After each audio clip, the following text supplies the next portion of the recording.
श्री स्वामी समर्थ। तुम्हा सगळ्यांचे माझ्या चॅनलमध्ये खूप खूप स्वागत। दिवाळीची सुरुवात वसुबारस या सणाने सुरू होते। अश्विन महिन्यातील वद्य द्वादशी या दिवशी वसुबारस हा सण साजरा केला जातो। तर हा सण कसा साजरा करायचा, या सणाची माहिती काय, गोमातेची पूजा कशी करायची, त्याविषयीची माहिती मी तुम्हाला आजच्या व्हिडिओमध्ये सांगणार आहे। तर व्हिडिओ तुम्ही पूर्ण पहा, म्हणजे तुम्हाला पूजा, वसुबारसेची पूजा, गोमातेचं महत्त्व हे सगळं लक्षात येईल। वसुबारस म्हणजे काय? वसु म्हणजे द्रव्य किंवा धान्य आणि बारस म्हणजे द्वादशी, म्हणून या दिवशी वसुबारसेची पूजा केली जाते। तुम्हाला तर माहितीच आहे, आपल्या हिंदू धर्मात गायीचं महत्त्व हे खूप आहे। गायीला गोमाता देखील म्हणतात। गायीमध्ये 33 कोटी देवांचा वास असतो असं देखील म्हटलं जातं। समुद्र मंथनातून निघालेल्या नंदा नावाच्या गायीला उद्देशून हे व्रत केलं जातं। तसेच पुराण कथेनुसार कामधेनू नावाची दैवी गाय हिला देवतांनी माता मानलं होतं आणि तिची निर्मिती ही अमृतातून झाली होती। असंही मानलं जातं की भगवान श्रीकृष्णांनी गोकुळात गाय आणि वासरू यांची सेवा करण्याचं महत्त्व हे जगाला सांगितलं होतं। भगवान श्रीकृष्णांचं गायींप्रती प्रेम आणि गायींचं त्यांच्या प्रति प्रेम हे तर आपल्याला सगळ्यांना माहितीच आहे। म्हणून तर भगवान श्रीकृष्णांनी स्वतःलाच गोपाल म्हणून घेतलं होतं। सर्वात श्रेष्ठ दान जर कुठलं असेल तर ते गोदान असं म्हणतात। पंचगव्य, पंच म्हणजे 5 आणि गव्य म्हणजे गाय। पंचगव्यामध्ये काय काय येतं? दूध, दही, तूप, शेण आणि गोमूत्र।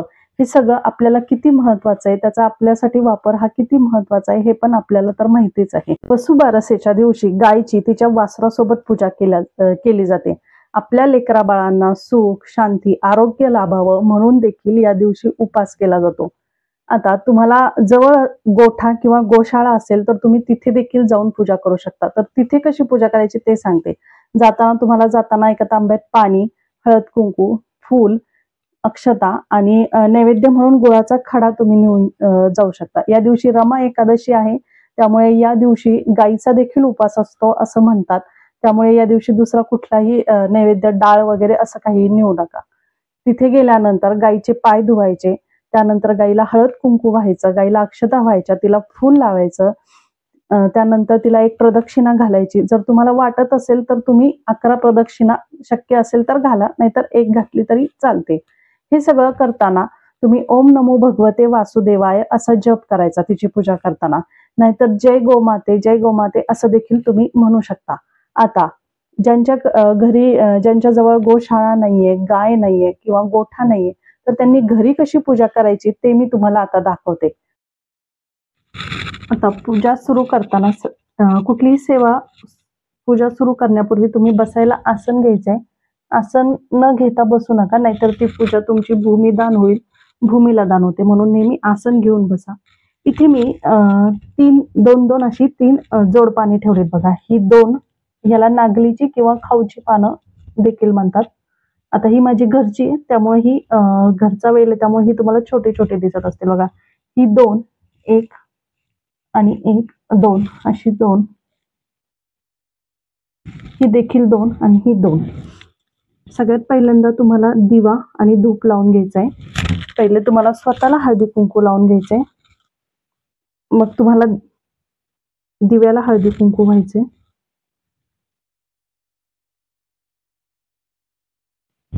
मग दिव्याला एक फूल व्हायचे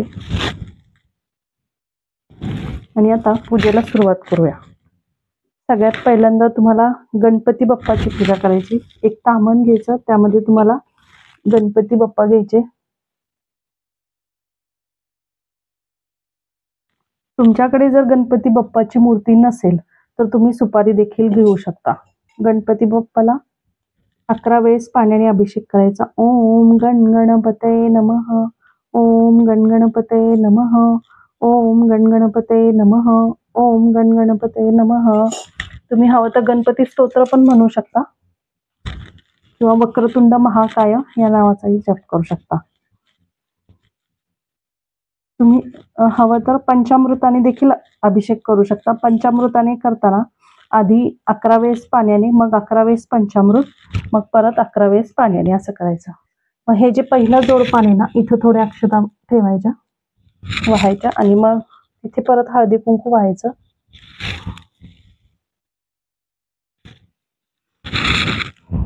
मग गणपती बाप्पाला आसन द्यायचं. मग गणपती बाप्पाला हळदी कुंकू व्हायचं. हे गणपती बाप्पा, तुला मी हळदी कुंकू वाहते.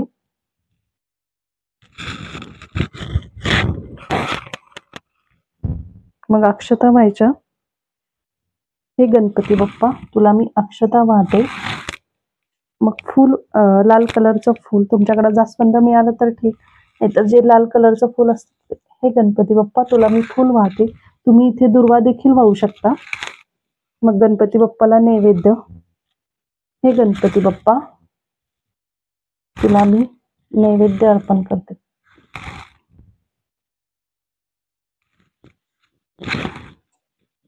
नैवेद्यम समर्पयामी. मग गणपती बाप्पाला ओवाळायचं. हे गणपती बाप्पा, तुला मी ओवाळते. आता तुम्हाला उलट दिसत असेल बहुतेक, पण माझ्या बाजूने बरोबर आहे. मग धूप. हे गणपती बाप्पा, तुला मी धूपाने ओवाळते. आणि गणपती बाप्पाला प्रार्थना करायची. वक्रतुंड महाकाय सूर्यकोटी समप्रभ निर्विघ्नं कुर्मे देव सर्व कार्येषु सर्वदा. आता गणपती बाप्पाची पूजा झालीये. आता नंतर आपल्याला बाळकृष्णाची पूजा करायची. बाळकृष्णाला पण तुम्ही तामणात घ्यायचं, तामण किंवा ताट. बाळकृष्णाची पूजा का करायची? कारण की या दिवशी रमा एकादशी आहे आणि रमा एकादशीला बाळकृष्णाची पूजा केली जाते. तसंच गोमाता आणि भगवान कृष्ण यांचं एकमेकांवरील प्रेम तुम्हाला माहितीच आहे. भगवान कृष्ण, मी मगाशी सांगितलं होतं, भगवान कृष्णांनी स्वतःलाच गोपाल म्हणून नाव ठेवलं होतं, म्हणून घेतलं होतं. तर आता बाळकृष्णाला अभिषेक करूया. ओम नमो भगवते वासुदेवाय नमः. ओम नमो भगवते वासुदेवाय नमः. ओम नमो भगवते वासुदेवाय नमः. असं 11 वेळेस पाण्याने, किंवा तुम्हाला पंचामृताने करायचं असेल तर 11 वेळेस पाण्याने, 11 वेळेस पंचामृत, परत 11 वेळेस पाण्याने छान त्याला पुसून घ्यायचं स्वच्छ कापडाने. मग इथे दुसरं जोड पाणी, इथे अक्षता व्हायचं. सॉरी,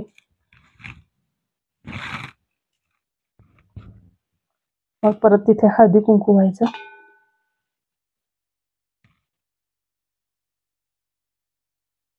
मग तिथे बाळकृष्णाला आसनस्थ करायचं. मग बाळकृष्णांना पण हळदी कुंकू व्हायचं. हे बाळकृष्णा, तुला मी हळदी कुंकू वाहते.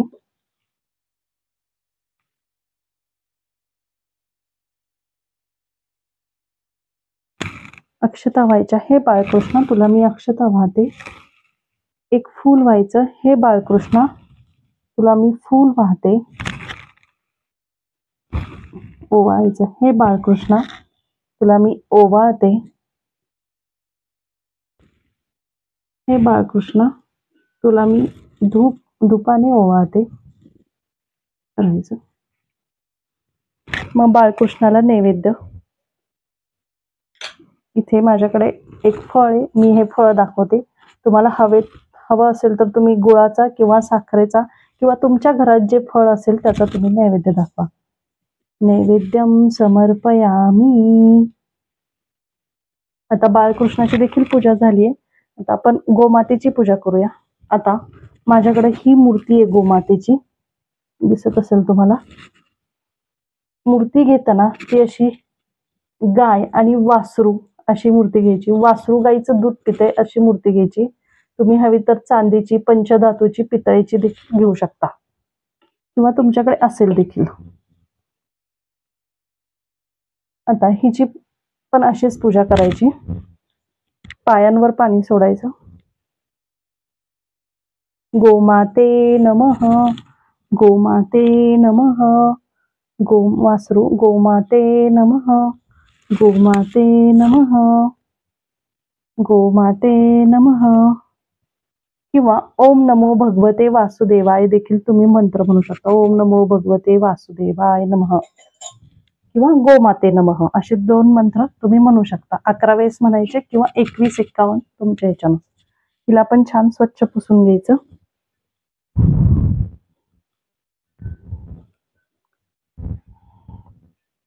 जर तुमच्याकडे गोशाळा किंवा गोठा नसेल तर तुम्ही मूर्ती नक्की विकत घ्या. वसुबारसेच्या दिवशी घेतली तरी चालते. वर्षातनं एक दिवस हा गायींप्रती कृतज्ञता व्यक्त करण्याचा असतो, त्यामुळे तुम्ही त्या दिवशी नक्की मूर्ती विकत घ्या. आता इथे हे तिसरं जोडपान ठेवलंय ना, इथे थोड्या अक्षता व्हायच्या, परत इथे हळदी कुंकू व्हायचं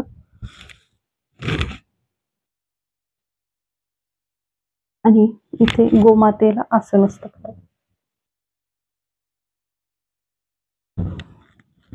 आता गोमातेला हळदी कुंकू.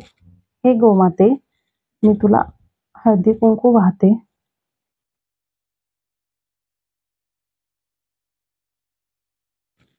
वासराला, वासरू किंवा पिल्लू तुमच्याकडे काय म्हणत असतील ते. आता अक्षता वाहूया. हे गोमाते, तुला मी अक्षता वाहते. हे गोमाते, तुला मी फूल वाहते.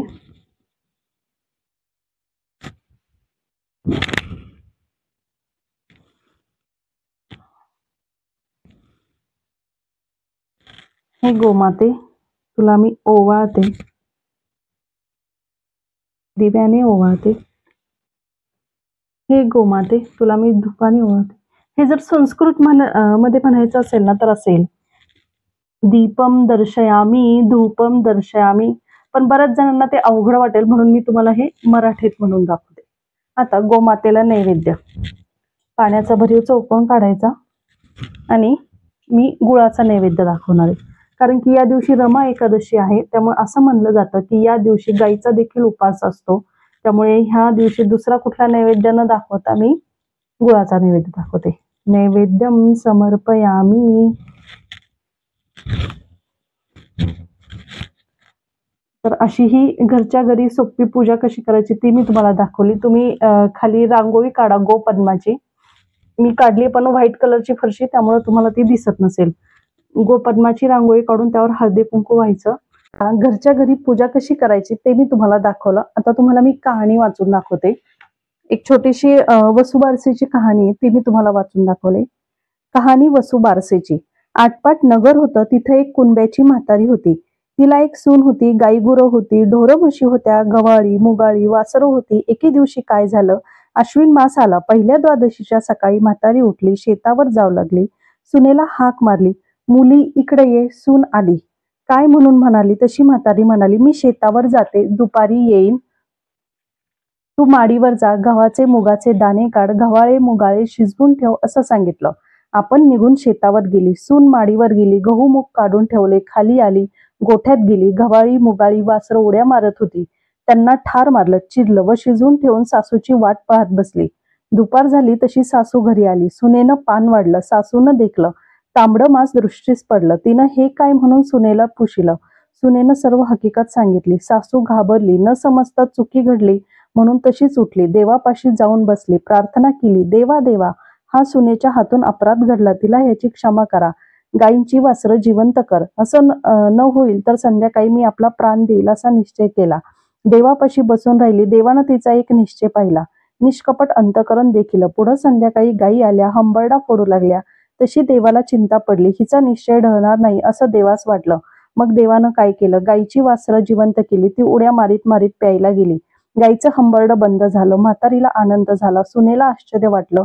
तसा सर्वांना आनंद झाला. नंतर म्हातारीनं गायी गोरांची पूजा केली, स्वयंपाक करून नैवेद्य दाखवला, देवाचे आभार मानले. नंतर आपण जेवली, आनंदी झाली. तसे तुम्ही आम्ही होऊ ही 60 उत्तराची कहाणी. 5 उत्तरी, देवा ब्राह्मणांचे द्वारी, पिंपळाच्या पारी, गायीच्या गोठी, सुफळ संपूर्ण. तर ही अशी वसुबारसीची कहाणी होती. यानंतर तुम्ही कामधेनूची आरती पण करू शकता. आरती मी डिस्क्रिप्शन मध्ये देईलच, तिथनं तुम्ही ती वाचू शकता. खूप मोठी नाहीये, छोटीच आहे आरती. तर अशी ही पूजा करायची. त्यानंतर रात्री तुम्ही बाजरीची भाकरी, गवारीच्या शेंगा असा तुम्ही नैवेद्य करा. तुमच्याकडे जी पद्धत असेल ती तुम्ही करा. आता ज्यांच्या घरी गुरंढोरं आहे ते पुरणाचा देखील स्वयंपाक करतात. ज्याच्यात प्रत्येक 15 किलोमीटरवर पद्धत बदलते, त्यामुळे तुम्ही तुमच्या इथं जशी पद्धत असेल तसं करा. दिवसभर काही जण उपवास करून संध्याकाळी उपवास सोडतात. संध्याकाळी बाजरीची भाकरी आणि गवारीच्या शेंगावर देखील उपवास सोडला जातो. त्यानंतर ज्यांना 12ही महिने एकादशी असतात त्यांनी हा उपवास कंटिन्यू करावा आणि दुसऱ्या दिवशी सकाळी म्हणजे धनत्रयोदशीच्या दिवशी तुम्ही उपवास सोडावा. आता याची उत्तर पूजा कशी करायची, तर परत सकाळी दिवा आणि धूप लावून घ्यायचा, परत हळदी कुंकू व्हायचं गणपती बाप्पाला, बाळकृष्णाला आणि गोमातेला हळदी कुंकू व्हायचं, त्यांना साखरेचा नैवेद्य दाखवायचा आणि क्षमा याचना प्रार्थना करायची की हे गोमाते, मी माझी मनापासून सेवा केली आहे, जर माझ्याकडनं काही चुकलं असेल, काही चूक झाली असेल तर मला माफ कर, अशी त्यांची प्रार्थना करायची. आणि नंतर तुम्ही अक्षदा वाहून मूर्ती तिच्या जागेवर तुम्ही ठेवू शकता. तुम्ही जर वर्षभर पूजा करत असणार तर वरती ठेवा देवघरात, किंवा मग तुम्ही व्यवस्थित कॅरी बॅग मध्ये कागदात गुंडाळून तुम्ही ठेवू शकता. त्यानंतर बाळकृष्ण तर देवघरात आणि गणपती बाप्पा पण देवघरात तुमचे जाऊ द्या. बाकी हे जे खाण्याचं आहे एक फळ, गुळ खोबरं गुळ, हे तुम्ही तुमच्या स्वयंपाकात वापरू शकता प्रसाद म्हणून. तर अशी ही पूजा घरच्या घरी आपण केली आहे. विविध भागात थोडाफार पद्धतींमध्ये फरक असू शकतो, पण उद्देश मात्र एकच आहे की गाईचे, गोमातेचे महत्त्व जाणून तिची पूजा करणे, तिला महत्त्व देणे आणि तिच्या प्रती कृतज्ञता व्यक्त करणे, हा सगळ्यांचा उद्देश एकच आहे. पद्धती वेगळ्या वेगळ्या असू द्या, पण उद्देश तर एकच आहे ना, की गाईची पूजा करून तिला आपल्या प्रती कृतज्ञता व्यक्त करणे. वसुबारस हा सण आपल्याला मानव, प्राणी आणि निसर्ग यांमधला संबंध जपायला शिकवतो, तसेच समृद्धीचा, शांतीचा संदेश आपल्याला देतो. तर अशी ही वसुबारसेची पूजा तुमच्याशी मला शेअर करायची होती, तिचं महत्त्व तुम्हाला सांगायचं होतं, त्यासाठी हा व्हिडिओ मी केला होता. तुम्हाला हा व्हिडिओ कसा वाटला मला नक्की सांगा. आवडल्यास लाईक करा आणि शेअर करा आणि सबस्क्राईब करा. धन्यवाद. श्री स्वामी समर्थ.